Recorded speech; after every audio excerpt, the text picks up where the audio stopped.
सम्मानित महान जनता, ये लोकतांत्रिक देश है, लेकिन हमेशा ऐसा नहीं था। पहले इस देश में जब राजतंत्र था तो राज बदलने के लिए तलवारें चलती थी, बंदूकें चलती थी, भाले चलते थे, तोपें चलती थी, हजारों हजारों लोग प्राणों का बलिदान करते थे, तब जाके राज बदलता था। धन्यवाद दीजिए डॉक्टर बाबा साहब अम्बेडकर का, जिन्होंने हर बालिग व्यक्ति की उंगली में वो ताकत दे दी है कि बटन दबाओ और राज बदल दो। जिस काम के लिए पहले हजारों हजारों लोग बलिदान होते थे, आज ना किसी को बुरा कहना है, ना लाठी चलानी है, ना ही कोई साजिश करनी है। बस अपने विचार को जनता के बीच ले जाके जनता को तैयार करना है और लोगों को विचार के आधार पर संगठित करना है। आज इस प्रदेश में अलग अलग विचारों के दल काम कर रहे हैं। जहां कांग्रेस के लोग अपने विचार को लेकर आगे बढ़ रहे हैं, वहीं भाजपा के लोग अपने विचार को लेकर आगे बढ़ रहे हैं। वही मैं और भाई दुष्यंत चौटाला, जननायक ताऊ देवीलाल और मान्यवर काशी राम साहब के किसान कमेरा की एकता के राज को आगे लेके चल रहे हैं। एक समय था हरियाणा के लोगों और हरियाणा में भी उचाना के मेरे साथियों, मैं आपको कहना चाहता हूं, एक समय था कि दिल्ली की राजनीति हरियाणा से चलती थी। जब किसान कमेरा एकजुट था तो दिल्ली की कुर्सी पे कौन बैठेगा इसका फैसला हरियाणा में होता था। उत्तर प्रदेश की कुर्सी पे कौन बैठेगा, बिहार की कुर्सी पे कौन बैठेगा, इसका फैसला हरियाणा में होता था। लेकिन आज हरियाणा की कुर्सी पे कौन बैठेगा इसका फैसला दिल्ली से होता है कि 9.5 साल कौन बैठेगा और बाद के 3-4 महीने कौन बैठेगा और आने वाले कल में कौन बैठेगा। आज हरियाणा के बल को क्या हो गया है, मुझे ऐसा लगता है कि आप दुश्मन की साजिश का शिकार हो गए हैं। दुश्मन चाहता है कि दिल्ली से हरियाणा चले और उनके कठपुतली मुख्यमंत्री हरियाणा में बैठ के हरियाणा के विकास के पैसे को दिल्ली भेजने का काम करे। अगर आप जिम्मेदार व्यक्ति के हाथ में ताकत दोगे तो हरियाणा का पैसा दिल्ली नहीं जाएगा, बल्कि दिल्ली में रखा आपका पैसा हरियाणा के विकास के लिए लगने का काम होगा। एक समय था, वो समय आपकी वजह से पीछे हट गया। आप इन राष्ट्रीय दलों के चक्कर में आ गए और ये झूठे वादे आपसे करते रहे। इनके मैनिफेस्टो देखना, ये अपने मैनिफेस्टो के 4 काम पूरे नहीं करते, फिर भी आप उनके पिछलोकू बनने का काम करते हो। भाई दुष्यंत जब बोल रहे थे, कह रहे थे कि अपना मारे छांव में गिरे बगाना मारे धूप में, मैं तो ये मानता हूं कि अपना मारता ही नहीं है। जो अपना होता है वो तो अपने का हाथ पकड़ता है, अपने के साथ रहता है, अपने की ताकत बढ़ाता है, अपने को मजबूत करता है। 30 साल मुझे कहना नहीं चाहिए था, मगर मैं इस बात को कहता हूं, मैं मंचों से नहीं कहता। 30 साल के थे वो, जब वो आपके बीच मैदान में और परिवार किस हालात में था आपने देखा। चाहते तो यहां से इधर उधर की सोचते, लेकिन आपके बीच में आए और मैंने कार्यशैली देखी दोनों भाइयों की। ऐसे नहीं हुआ गठबंधन कि इन्होंने कह दिया गठबंधन कर लो। जो काम इन्होंने किया, जैसे 32 दांतों के बीच में जीभ रहती है, इस तरह से जो काम इन्होंने 4.5 साल में किया, उस काम को पैमाना बना के अलायंस हुआ कि इस काम को अगर आगे बढ़ाया जाए तो हरियाणा के एक घर में खुशहाली आ सकती है, हरियाणा के किसान कमेरों की बात दोबारा मजबूत हो सकती है।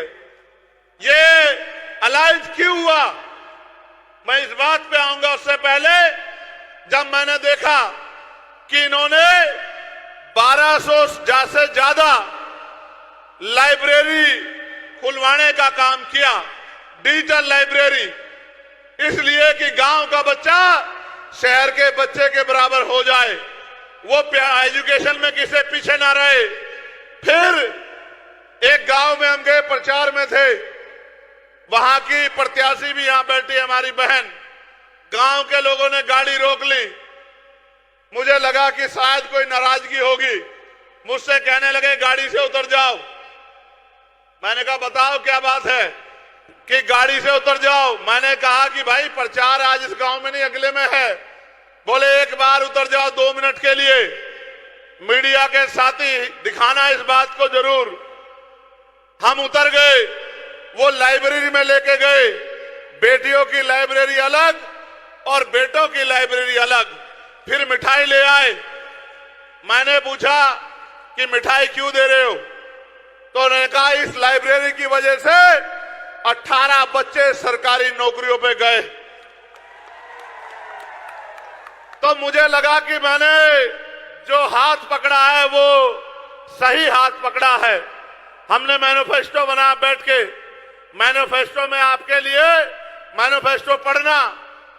मैं नौजवान साथियों से कहूंगा जो बेरोजगार घूम रहे हैं, जो अच्छी शिक्षा चाहते हैं, यहां की जनता जो अच्छी हेल्थ चाहती है कि चिकित्सा व्यवस्था अच्छी हो, हमारा मैनिफेस्टो पढ़ना कि हमने अमीरों को ताकतवर बनाने के लिए मैनिफेस्टो बनाया या गरीब की कटती जेब को रोकने के लिए और गरीब के जेब में पैसे डालने के लिए मैनिफेस्टो बनाया। पढ़ना आप लोग।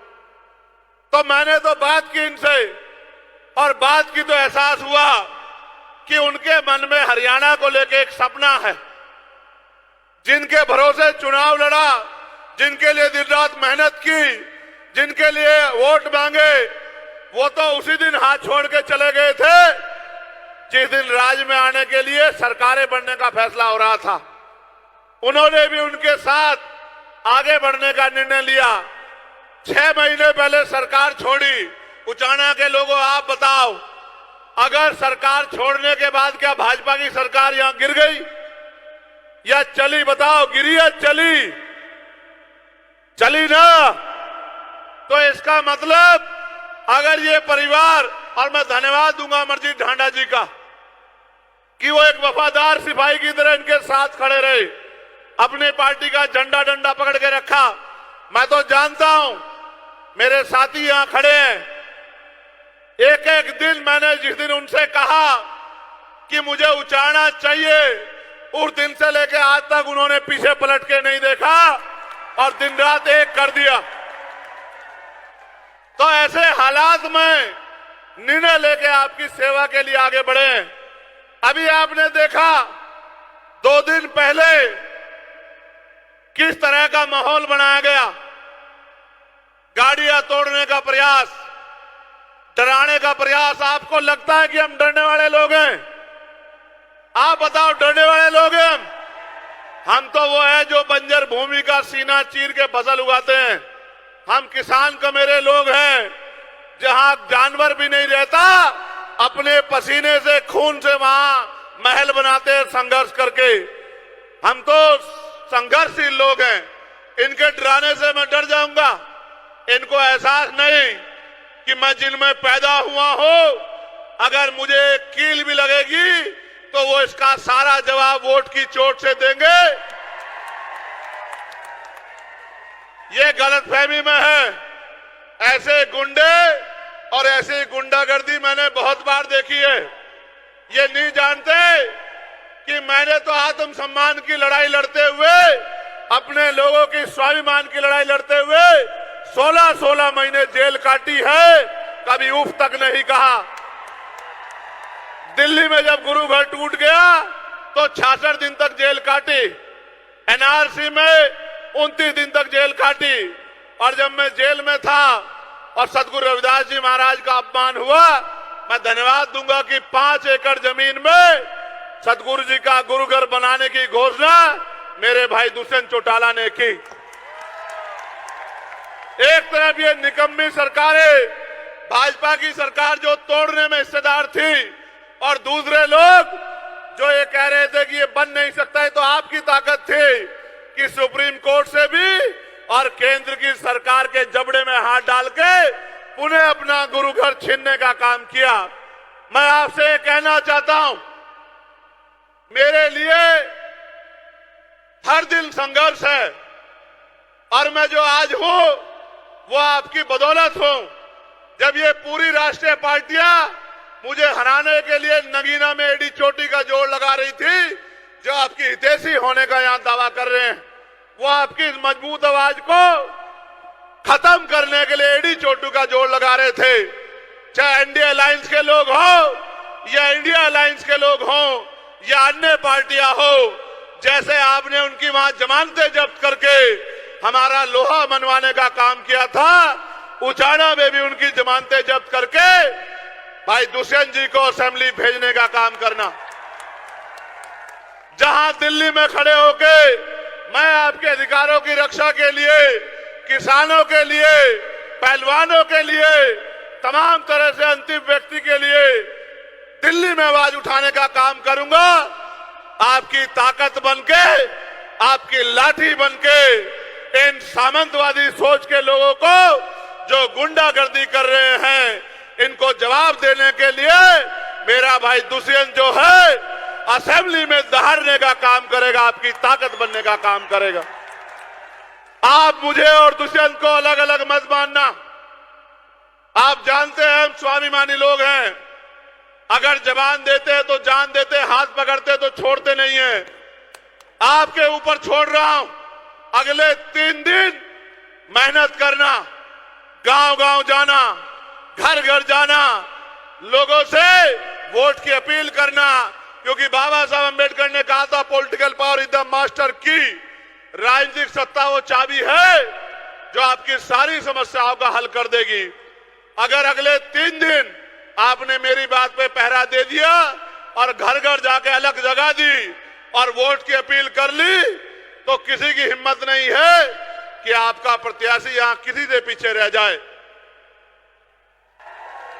अगले 3 दिन जिस तरह से आपने मेरी हर बात पे पहरा दिया है, अगले 3 दिन जुट जाओ, मेहनत करो, घर घर जाओ, बूथ मजबूत करो, और 5 तारीख को ज्यादा से ज्यादा पोलिंग करा के एक एक व्यक्ति को बूथ तक लाके और अपनी वोट की चोट से एक क्रांति 5 तारीख को पैदा कर देना, जिसके लिए आपका धन्यवाद करने के लिए 8 तारीख के बाद मैं फिर से आपके बीच में लौटने का काम करूंगा। और मैं चैलेंज के तौर पे, टास्क के तौर पे आपसे कह रहा हूं, जिसका गांव, जिसका बूथ सबसे मजबूत होगा, सबसे पहले धन्यवाद कार्यक्रम उसी के गांव में होगा। ये जिम्मेदारी मैं आपको दे रहा हूं। मैं आखिरी बात आपसे कह रहा हूं, मान्यवर साहब श्री काशीराम कहते थे कि तमन्ना अगर सच्ची हो तो रास्ते 1000 होते हैं, तमन्ना अगर झूठी हो तो बहाने 1000 होते हैं। हमने सच्ची तमन्ना से एक चिराग जलाया है, एक पेड़ लगाया है, उसको सींच लो। 5 तारीख तक एक ऐसा वृक्ष बनेगा, अगले 30-40 साल तक किसी दूसरे की जरूरत नहीं पड़ेगी, आपको फल भी देगा, छांव भी देगा, आपकी सुरक्षा भी करेगा। और एक बात जिम्मेदारी के तौर पे मैं भाई दुष्यंत से कह रहा हूं, ये लोग आज हरियाणा में अगर किसी की तरफ भविष्य के तौर पे देख रहे हैं तो आपकी तरफ देख रहे हैं। ये जिसका हाथ पकड़ते हैं, ये उसका हाथ नहीं छोड़ते। मैं आपको जिम्मेदारी के तौर पे कह रहा हूं, जब आपकी लड़ाई लड़ने के लिए मैदान में उतरे हैं तो बहुत सारी आंखें इनकी तरफ भी उठ रही हैं। आप इनको खड़े होके दोनों हाथ उठा के विश्वास दिलाओ कि जहां इनका पसीना पड़ेगा आप इनके लिए खड़े होने का काम करोगे। फिर मैं आपसे कहता हूं, आप 1 कदम चलोगे, ये स्वाभिमानी लोग 100 कदम चलोगे। चलोगे नहीं चलोगे बताओ? मैं उचाना को पूछ रहा हूं, इस पगड़ी की लाज रखोगे नहीं रखोगे? अपने लोकप्रिय नेता को जिता दोगे नहीं जिता दोगे? गांव-गांव में अपने बूथ को मजबूत कर दोगे नहीं कर दोगे? और भाई दुष्यंत के सर पे दोबारा से पगड़ी सजा दोगे नहीं सजा दोगे? तो यही मैं आपके गांव-गांव तक पहुंचा हूं, यही सम्मान होगा अगर आपने 5 तारीख को अपने अपने बूथ को मजबूत कर दिया। तो मैं लिख के देता हूं कि आपकी शक्ति का लोहा मजबूत हो जाएगा।